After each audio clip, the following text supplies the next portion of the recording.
నమస్కారం అండి. నా పేరు అనుపమాదేవి. నేను ఈ వీడియో వెంకట చాగంటి గారి గురించి చేస్తున్నాను. నేను శ్రీమాన్ వెంకట చాగంటి గారికి నమస్కారం అండి. నేను మీ వీడియోస్ రెగ్యులర్గా ఫాలో అవుతూ ఉంటానండి. నాకు మీ వీడియోస్లో కొన్ని సందేహాలు, కొన్ని అభ్యంతరాలు అనిపిస్తున్నాయి. దయచేసి నా సందేహాలు, అభ్యంతరాలు తీర్చగలరని ఆశిస్తున్నాను. మొదటి నా నా వర్షన్లో 3 పాయింట్లు అండి. ఒకటి ఏంటంటే రామాయణం గురించి, రెండవది భారతం గురించి, మూడవది శాకాహార మాంసాహారం గురించి. మొదట రామాయణం గురించి మాట్లాడుకుందాం. అసలు వేదమే ప్రామాణికము, వేదంలోనే సమస్తము అన్నీ ఉన్నాయి అని అనుకున్నప్పుడు సరే, అది ప్రామాణికం కరెక్టే, నేను కాదనట్లేదు. కానీ మరి రామాయణ మహాభారతాలు అనేవి అసలు ఎందుకు రాసించినట్టు? సరే, మీరు అన్నట్టు అది మనుషులు రాసినవన్నీ కల్పితాలు అని చెప్తుంటారు. సరే, మనుషులు రాసినవన్నీ కల్పితాలు అయితే మరి వాల్మీకి కూడా మనిషే కదా. అతను ఒక బోయేవాడు. అతను ఏదో తపస్సు చేసి ఉండవచ్చు, తపస్సు చేసి ఒక మునిగా మారి ఉండవచ్చు. మారినంత మాత్రాన అతను మనిషి అయితే కాకుండా పోడు కదా. మరి మనిషి రాసినప్పుడు తన ఊహాశక్తిని బట్టి రాసి ఉండవచ్చు కదా. మరి అలాంటప్పుడు రామాయణంలో చాలా వరకు కల్పితమని అనుకోవాలి, కానీ అది వాస్తవం ఎలా అవుతుంది? ఎందుకంటే అది వేదం కాదు కదా. వేదంలో రామాయణం ప్రస్తావన లేదు కదా. వేదంలో రామాయణం గురించి, రాముడు పుట్టుక గురించి ఇలా ఉంటుంది అని వేదంలో అయితే ఉండదు కదా. మరి వేదంలో ఎవరి చరిత్ర ఉండదు కదా. కేవలం వాల్మీకి రామాయణం రచించారు, ఓకే. మరి అలాంటప్పుడు మరి దాంట్లో ఆయన ఊహాశక్తికి తగ్గట్టుగానే రాసి ఉండొచ్చుగా. ఇప్పుడు ఉదాహరణకు చేద్దాం. హనుమంతుడు సముద్రాన్ని లంఘించాడు అంటారు, ఓకే, ఒప్పుకుందాం. హనుమంతుడు శక్తిమంతుడే కాదనట్లేదు. మరి సముద్రాన్ని లంఘించాడు అంటే ఎలా లంఘించగలుగుతాడు సముద్రాన్ని? ఒక వానరుడు, ఒక కోతి అనుకుందాం. ఆ రోజుల్లో కోతో కాదో మనం చెప్పలేం. కానీ మరి అతనికి రెక్కలు కూడా లేవు. రెక్కలు కూడా లేని ఒక వానరుడు సముద్రాన్ని దాటడం అంటే సాధ్యపడుతుందా?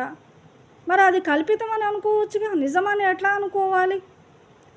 అలాగే వాళ్ళు పెద్ద పెద్ద బండరాళ్ళు తెచ్చి వేసారు. ఒక సాధారణ కోతికి అంత పెద్ద పెద్ద బండరాళ్ళు వేసే శక్తి ఉంటుందా? ఉండదు కదా. మరి అది కూడా కాల్పనికత అని అనుకోవచ్చుగా. సరే, రామసేతు గురించి మాట్లాడుకుందాం. అసలు రామసేతు కన్స్ట్రక్షన్ చేయాల్సిన అవసరం ఏంటి? మరి ఆ రోజుల్లో కూడా మరి గుహుడు పడవలోనే కదా రాముడిని గంగని దాటిచ్చింది. అలాంటప్పుడు లంకని దాటాలి అంటే పడవలు నిర్మించుకొని పోనీ ఆ పడవల ద్వారా వెళ్ళొచ్చుగా. ఇప్పుడు ఒక 5-6 లేదా ఒక 10-15 మందికి ఎన్ని వేల పడవలు అయితే అన్ని వేల పడవలు. మరి అలా వేసుకొని సముద్రాన్ని దాటి ఉండవచ్చుగా రాముడు. మరి సేతువు నిర్మించాల్సిన అవసరం ఏంటి? మరి ఇది కూడా కాల్పనికత అని అనుకోవచ్చా? సేతువు అవసరం లేదు కదా రాముడికి. పడవలు, ఇప్పుడు పడవ నిర్మాణం తెలుసు వాళ్ళకి, టెక్నాలజీ ఉన్నది. వైమానిక టెక్నాలజీ ఉన్న వాళ్ళకి పడవ టెక్నాలజీ ఉండదా? మరి ఉన్నప్పుడు వాళ్ళందరూ తలా ఒక పెద్ద పెద్ద బోటులాగా లేకపోతే ఒక తయారు చేసేసుకొని అందులో ఒక 10-10 వేల మంది చొప్పున అలా కూడా వెళ్ళడానికి మేబీ ఛాన్స్ అయితే ఉంటుందిగా. మరి రామ సేతువు కట్టాల్సిన అవసరం ఏంటి రాముడికి? సేతువు కట్టి దాని మీద నుంచి వెళ్ళాల్సిన అవసరం ఏముంది? వానరులు అయినంత మాత్రాన వాళ్ళు పడవలో ఎక్కకూడదా? పడవలోంచి వెళ్ళొచ్చు. మరి అది వాల్మీకి గారి కాల్పనికత అని అనుకోవాలా? సరే, నెక్స్ట్ భారతం గురించి చూద్దాం. మీరు భారతం గురించి మాట్లాడుతూ కొన్ని వీడియోస్ నేను విన్నది ఏంటంటే, కొన్ని వీడియోస్లో నేను విన్న మాటలు ఏంటంటే, మీరు భగవద్గీత కృష్ణుడు చెప్పలేదు అంటారు. సరే, మరి ఎవరు చెప్పారు? మరి అది కూడా ఉండాలిగా. ఫలానా ఇప్పుడు వేదవ్యాసుడు మరి తపశ్శక్తి సంపన్నుడు, అతను కూడా మనిషే. అతనేమి దైవాంశ అతను అంశతోటేమన్నా పుట్టాడేమో తెలియదు, కానీ అతను ఒక మానవ మాతృడు అన్నది మాత్రం నిజమే కదా. అతను కూడా ఒక మానవ శరీరాన్ని ధరించిన వాడే కదా వేదవ్యాసుడు కూడా. అతను అలాంటప్పుడు ఒకవేళ కృష్ణుడు చెప్పలేదు అంటే మరి భగవద్గీతను వేదవ్యాసుడు చెప్పాడా? ఇప్పుడు సామాన్యుడు అనుకుంటే మామూలుగా ఒక సామాన్యమైన రచయిత, సామాన్యమైనదైతే అతనేంటి తన రచనని పేరు తెచ్చుకోవడానికి వేరే వాళ్ళ రచనలో తన యాడ్ చేయడమో ఇతరుల రచనని బేస్ చేసుకుంటాడు. బేస్ చేసుకొని అతను రాసింది పబ్లిసిటీ తెచ్చుకోవడానికి ఏదో ప్రయత్నం చేస్తారు. కానీ వేదవ్యాసుడు అలా కాదు కదా. మరి అతను మహా మేధావి, తపశక్తి సంపన్నుడు, అన్నీ తెలిసినవాడు కదా. మరి అలాంటప్పుడు ఒకవేళ కృష్ణుడు చెప్పలేదు అంటే మరి వేదవ్యాసుడు నేనే చెప్పాను అని ఎందుకు చెప్పలేదు? వేరే కృష్ణుడికి క్రెడిట్ ఇవ్వాల్సిన అవసరం ఏముంది వేదవ్యాసుడికి? సరే వేదవ్యాసుడు ఇవ్వలేదనుకోండి, అతను ఒకవేళ కృష్ణుడు చెప్పకపోతే మరి వేదవ్యాసుడైనా చెప్పి ఉండాలి. మరి అంత జ్ఞానం అనేది మరి వాళ్ళిద్దరికీ తప్ప మరో మనిషికి ఉండేందుకు అవకాశం లేదు కదా. కాబట్టి వేదవ్యాసుడు చెప్పి ఉండాలి. అలా చెప్పిన వాడైతే అర్జునుడు యుద్ధంలో ప్రత్యక్షం అయిపోయి అర్జునుడికి మరి ఆయనే ఉపదేశించవచ్చుగా. కృష్ణుడు చెప్పాల్సిన అవసరం ఏముంది? మీరు ప్రతి విషయంలోనూ ప్రతి వీడియోలోనూ కృష్ణుడిని హైలైట్ చేయడానికి చెప్పారు, కృష్ణుడిని హైలైట్ చేయడానికి చెప్పారు అంటారు. బాగుంది. ఎందుకు కృష్ణుడిని హైలైట్ చేయాలి? వేరే క్యారెక్టర్స్ కూడా అభిమానులు ఉండరా? వాళ్ళకు కూడా ఫ్యాన్స్ ఉంటారుగా. ధర్మరాజుకి అభిమానించే వాళ్ళు ఉంటారు, అర్జున అవార్డ్స్ అని అర్జునుడిని అభిమానించే వాళ్ళు ఉంటారు. అలాగే మిగతా క్యారెక్టర్స్ని ఇంట్రెస్ట్ చూపించే వాళ్ళు కూడా ఉంటారుగా. మరి వాళ్ళ క్యారెక్టర్స్ని కూడా హైలైట్ చేయొచ్చుగా. ఒక కృష్ణుడు మాత్రమే ఎందుకు హైలైట్ చేశారు? దానివల్ల ఎవరికి ఉపయోగం? కృష్ణుడి క్యారెక్టర్ని హైలైట్ చేసి చెప్పడం వల్ల ఎవరికి ప్రయోజనం ఉంటుంది? ఎవరికి ఉపయోగం కృష్ణుడిని మాత్రమే హైలైట్ చేసి చెప్పడానికి? సరే, మీరు జరాసంధుడిని కృష్ణుడికి చంపడానికి చేతకాక, కృష్ణుడికి అంత సీన్ లేక వేరే చోట ఎక్కడో ద్వారకా నగరాన్ని నిర్మించుకున్నాడు అని చెప్తున్నారు. కృష్ణుడికి అంత సీన్ లేకుండా ఎలా ఉంటుంది? అంత జ్ఞానం ఉన్నవాడికి జరాసంధుడు ఎవరి చేతిలో మరణిస్తాడు అన్న జ్ఞానం ఉండదా? అతనికి తెలియదా కృష్ణుడికి జరాసంధుడు భీముడి చేతిలో మరణిస్తాడు అన్న, తన చేతిలో మరణం లేదు అన్న విషయం కృష్ణుడికి తెలియదా? కృష్ణుడికి అంత సీన్ లేదని ఎలా చెప్పగలుగుతున్నారు మీరు? నెక్స్ట్, ద్రౌపదిని కృష్ణుడు కాపాడలేదు అని మీరు ఒక వీడియోలో చెప్పారు. మరి కృష్ణుడు కాపాడకపోతే ఆ టైంలో ఎవరు వచ్చి కాపాడుతారు? ఎవరు వచ్చి కాపాడడానికి అవకాశం ఉన్నది అక్కడ? వీళ్ళందరూ వాళ్ళ చేతుల్లో బందీలుగా ఉన్నారు. అలాంటప్పుడు ఒక భార్యని ఎలా కాపాడాలి? భార్య మానాన్ని ఎలా రక్షించాలి? కృష్ణుడు వచ్చి మరి పక్కనే కూర్చొని ఆమె చీరలు ఇప్పుతుంటే ఆయన లైన్గా ఒక్కొక్క చీర ఇస్తుంటే ఆమె కట్టుకుంటుంటే మళ్ళీ ఆయన చిప్పుతూ ఉంటాడు. అలా పాసిబుల్ కాదు కదా. మరి కృష్ణుడు పైనుంచి ఎక్కడన్నా వచ్చి ఆయన ఒక దివ్యశక్తితోటే ఆమెకి మానాన్ని రక్షించవలసి వస్తుంది. మరి అక్కడ అది అలాగే సాధ్యపడుతుంది తప్ప కృష్ణుడు కాపాడలేదు అంటే మరి ఆ సందర్భంలో ఆ పరిస్థితుల్లో ఆమెని ఎవరు కాపాడారు అనేది నా క్వశ్చన్. సరే, ఓకే, ఆమె ఏదో తపస్సు సంపన్నురాలు అని అనుకుందాం కాసేపు. అట్లా అనుకున్నా కూడా దుశ్శాసనుడు ఆమెని తాకంగానే వాడు బూడిదైపోవాలి. మరి వాడు ఆమెని తాకే శక్తి వాడికి ఎలా ఉంటుంది? దుశ్శాసనుడికి జుట్టుబట్టి ఈడ్చుకొని సభలోకి తీసుకొస్తుంటే కూడా మౌనంగా ఉన్న మనిషి ఆమె అందరినీ అభ్యర్థిస్తూ నన్ను రక్షించండి అని ఎందుకు అడుగుతుంది? ఆమెకు అంత శక్తివంతురాలే అయితే అందరినీ అడగాల్సిన అవసరం ఆమెకు లేదు కదా. ఆమె అంత శక్తివంతురాలే అయితే ఆమెను తనని తానే ప్రొటెక్ట్ చేసుకోగలుగుతుంది. అంతేగాని ఆమె వేరే భీష్ముడి దగ్గరికి వెళ్ళి నన్ను రక్షించలేరా, నాకు అన్యాయం జరుగుతుంటే మాట్లాడలేరా అని ఆమె ఎందుకు కృష్ణుడిని ఎందుకు ప్రార్థించింది? ఆమెకేం అవసరం? మరి కృష్ణుడినే ఎందుకు ప్రార్థించాలి? మరి కృష్ణుడు వచ్చి కాపాడలేదు, కరెక్టే. మరి ఎవరు వచ్చి కాపాడారు ఆమెని? ఆ టైంలో ఎవరు కాపాడారు? పైగా మీరు ఇంకొక వీడియోలో చెప్పారు ద్రౌపది ధర్మరాజుకు మాత్రమే భార్య అవ్వడానికి అవకాశం ఉంది అని. ఎట్లా అవకాశం ఉంటుంది? ధర్మరాజుకు మాత్రమే భార్య అయితే సరే అనుకుందాం. ధర్మరాజుకు అసలు ద్రౌపది పుట్టింది ఎవరి కోసం? అర్జునుడి కోసం కాదా? ఆయన ద్రుపద మహారాజు యజ్ఞం చేసింది ఎవరి కోసం? ద్రోణాచార్యుడిని సంహరించడానికి, ద్రౌపదిని వరించడం ఒక కుమారుడు కలగాలనే కదా ఆయన యజ్ఞం చేసింది. మరి ఆయన యజ్ఞఫలం అబద్ధమా? మరి మత్స్యయంత్రాన్ని ఛేదించింది ఎవరు? అర్జునుడు కాదా? అలా అంటే ఆమె అర్జునుడికి మాత్రమే భార్య కావాలి, ధర్మరాజుకు భార్య ఎలా అవుతుందేమో? పైగా ఆమె ఆపదలో ఉన్న ప్రతిసారి కూడా భీముడు అర్జునుడు వెళ్ళి ఆమెను సేవ్ చేశారే తప్ప ధర్మరాజు వెళ్ళి ఎందుకు సేవ్ చేయలేదు?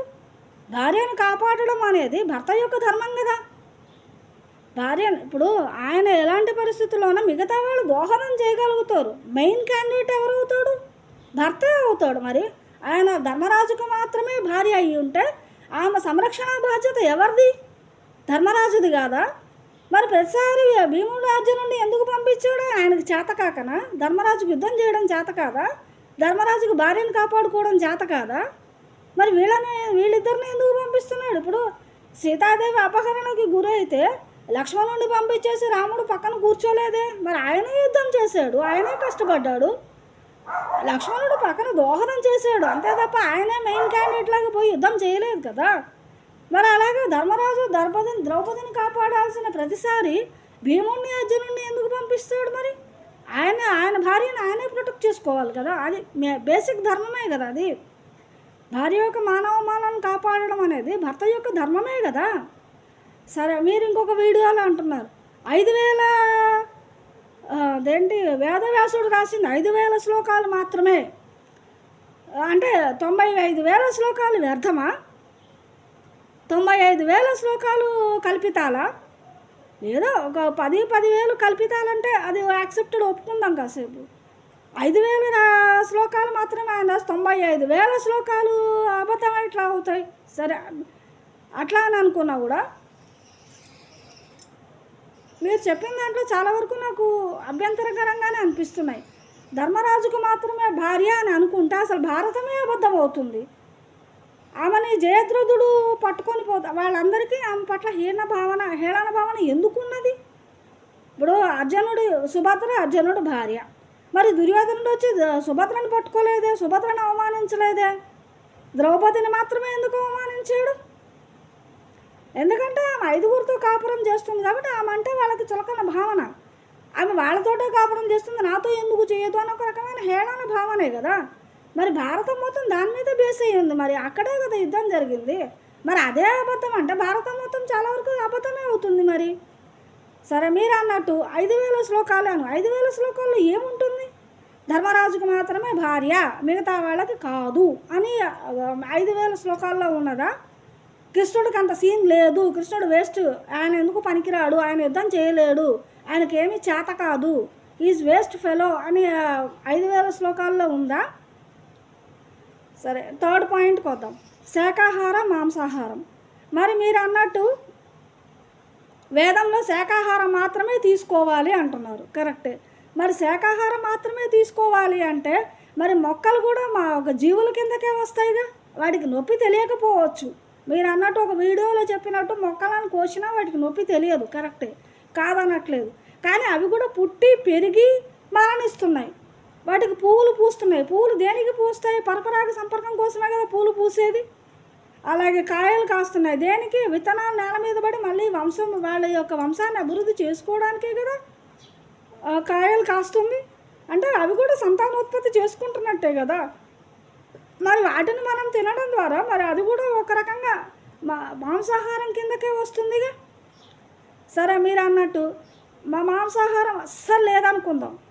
మరి మాంసాహారమే లేదు అని వేదంలో లేదు అని అన్నప్పుడు మరి భగవంతుడు పరమాత్ముడు కొన్ని జీవులను మాంసాహార జీవులుగా, కొన్ని జీవులు శాకాహార జీవులుగా ఎందుకు సృష్టించాడు?